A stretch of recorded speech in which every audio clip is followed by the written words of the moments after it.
Hello guys! For today's video, ako ay pupunta sa salon para magpa-haircut dahil nga sa sobrang haba na ng aking buhok at feeling ko maraming nakalagay sa ulo ko. Yan, sobrang bigat at nahirapan na rin ako magsuklay guys kaya naisipan kong pumunta sa salon para magpa-haircut.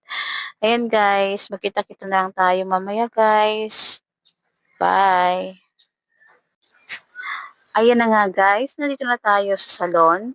Nakaupo na rin ako sa hot seat at inuumpisahan na ang pagpagupit ng aking buhok.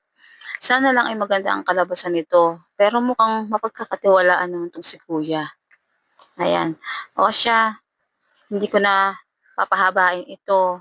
At ipapass forward ko na at baka abutin tayo ng siyam-siyam. O ayan na, pass forward ko na guys.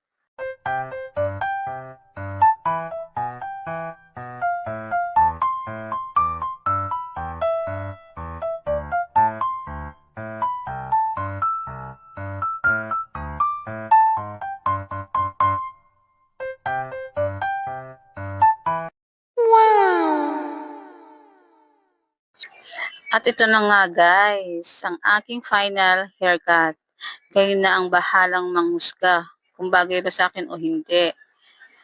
Kayo na rin ang grade it from 1 to 10 kung bagay ba or hindi. Ayan guys, bye-bye. Thanks for watching.